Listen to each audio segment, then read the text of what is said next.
planet Earth is about 4.5 billion years old, and Homo sapiens are the species that rule this planet. The Homo sapiens has been on this planet for about 100,000 of years. This strange but unique species live all around the planet and has divided the Earth into different so-called countries, where the Homo sapiens both behave and function differently. They are not only speaking and communicating in different languages, but they have different cultures. What is a culture, you may ask? Well, it's a certain way of thinking, behaving, different values and norms. We are now going to get an exclusive view on some of the strange and different behaviors of this dominating species. We have successfully captured behavior on camera, which illustrates the behavior in different cultures. There is a Homo sapien male named Hofstede who explained and found a way to measure different behaviors of this unique species. Hofstede made one of the most significant studies to embrace the role of the culture within an organization. The study was conducted in many different parts of the world and have influenced the cross-culture research around the world. So what did Hofstede do in this study? Well, he examined the work-related attitudes and values of compatible groups of managers working in a multinational company that operated in 40 different countries. The study includes over 100,000 employees, which all conducted surveys. The answers from these surveys was analyzed and the data was averaged for each country. Then scores were developed for each country, and these scores was analyzed using a factor analysis technique designed to isolate the key factors that account for the majority of the variation in the employees' responses. The results show that culture differences can be described by using 5 bipolar dimensions: long-term versus short-term, masculinity versus femininity, uncertainty avoidance, power distance, and individualism versus collectivism. Hofstede's theory has faced quite a bit of criticism. An example can be that the questionnaires isn't designed to measure culture, and the study's framework was not grounded in the culture theory. Originally, was the study supposed to measure employees' satisfaction, moral, and perception of work. Another criticism is that the Hofstede's theory doesn't acknowledge that there are several subcultures within a culture, which means the Hofstede theory is a generalization of cultures.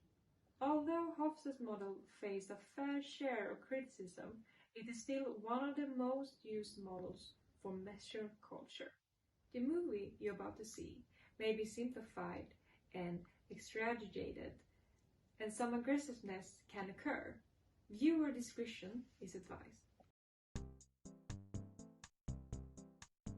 We will start presenting the culture dimension, long-term versus short-term orientation.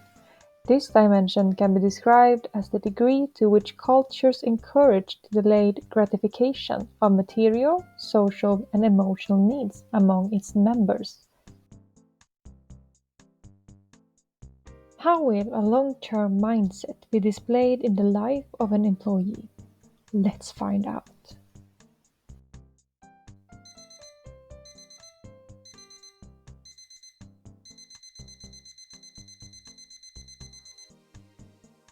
The employee wakes up, and the first thing he does is to take a look in his calendar.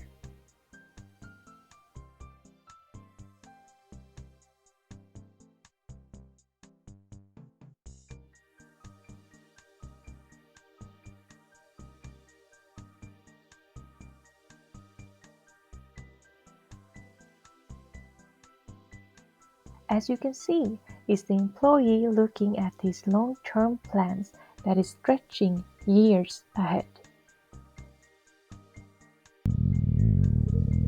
The employee is feeling hungry and takes a look in the pantry. He's met by a single jar of cinnamon and realizes he needs to go shopping.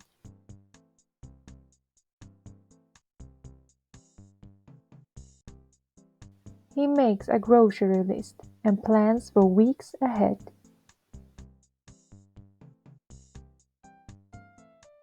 How will the same employee act in the same situation with a short-term mindset?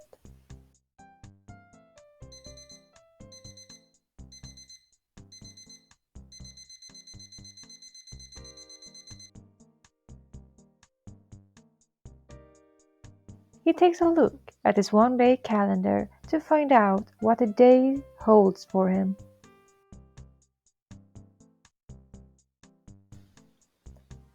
It looks like his only goal is to survive.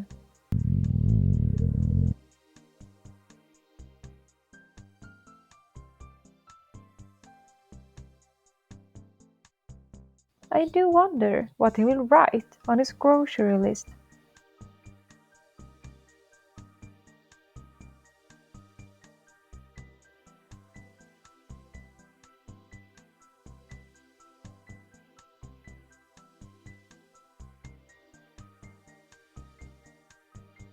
At least he will live for another day. Another dimension is masculinity versus femininity. This dimension is characterized by two parts. One part includes success, money, competition, and assertiveness, while the other parts includes caring for others and quality of life. The dimension refers to the distribution of emotional roles between males and females. We will now watch how masculinity can be displayed in a competitive situation where the glory of first place is at stake.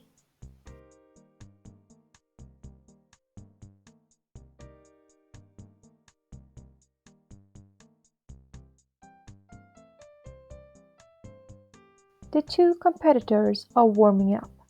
You can see that they will do whatever it takes to win.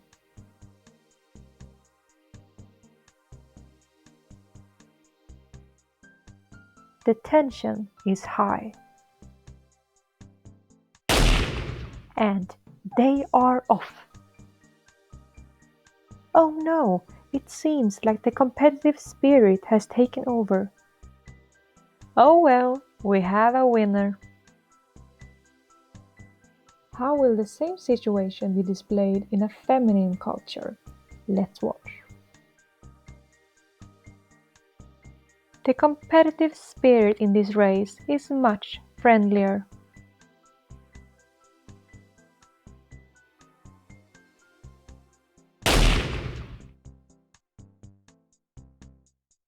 She's hurt. Oh no, one of the contestants have hurt her leg. Looks like the other one is trying to help. What a teamwork. At least they are both winners. Or losers. The dimension of uncertainty avoidance can be characterized as the degree to which people feel threatened by the unknown or ambiguous situations, and have developed beliefs, institutions, or rituals to avoid them. Organizations with high uncertainty avoidance tend to create rules and routines that will avoid uncertainty. We will now watch how high uncertainty avoidance can be expressed in a most tricky situation. The employee has been given the task to assemble a chair.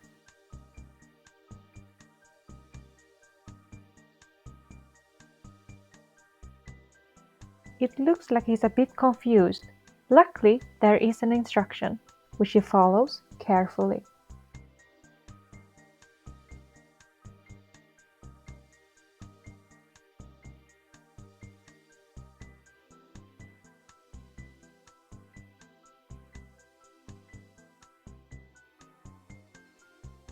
A job well done.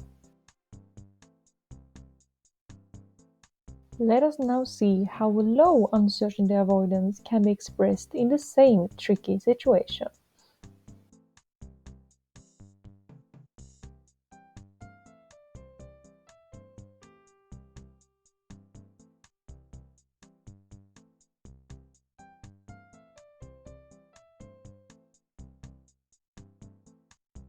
Still a bit confused, he finds the instruction,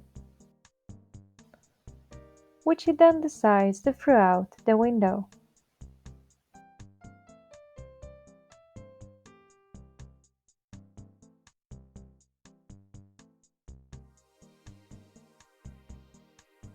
Clearly, he doesn't need the instructions.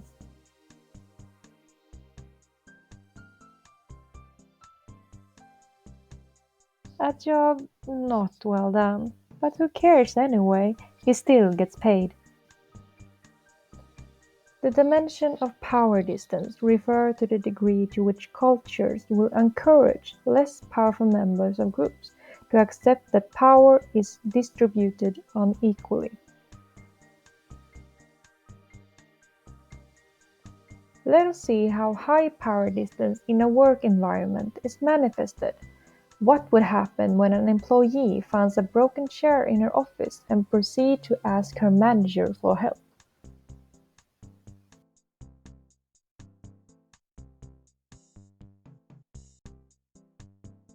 The chair appears to be poorly assembled.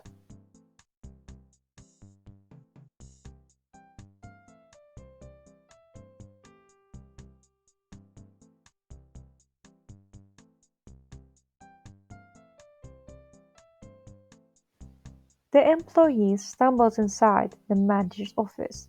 The manager seems a bit aggressive. Apparently, she forgot to knock. Perhaps the employee didn't see the sign.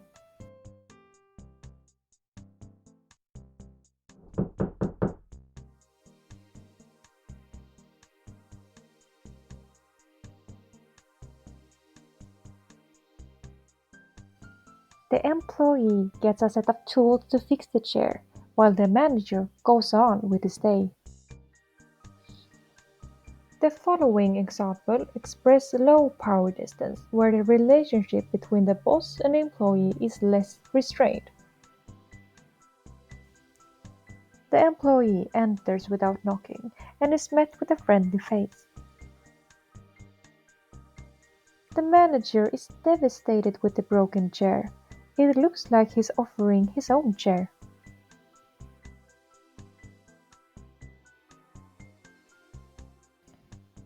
What a humble gesture. The dimension of individualism and collectivism refers to the degree to which individuals will sacrifice personal goals for the sake of the in-group. In collectivism, will the interest of the group prevail over the interest of the individual, and the money and resources are shared between the members in the group. Let us watch how an employee spends her hard-earned money.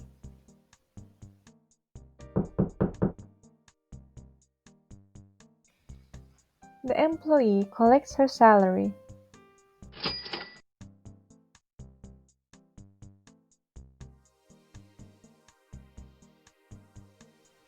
It looks like her family is waiting outside her office.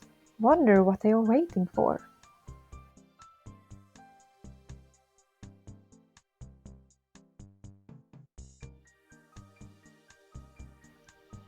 Seems like the employee is splitting her salary with her entire family.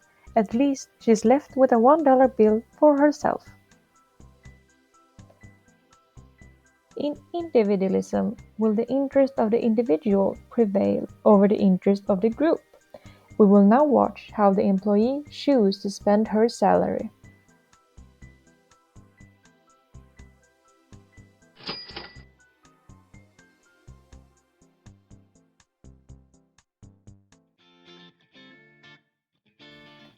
It looks like she's headed downtown for a shopping spree.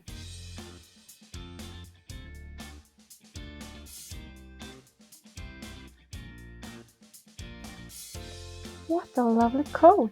It must be quite expensive.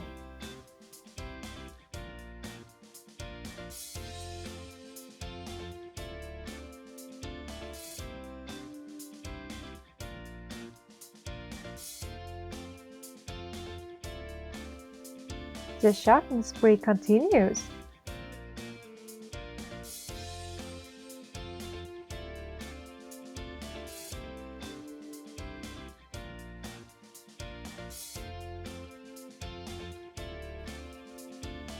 story ends with a visit to the local bar, where the rest of her money is spent. We have now witnessed a fascinating illustration of different cultural behaviors of the Homo sapiens. We can only fantasize of what behavior this species will develop in the future. Will the 5 culture dimension change, or evolve, or will new cultures emerge? In time.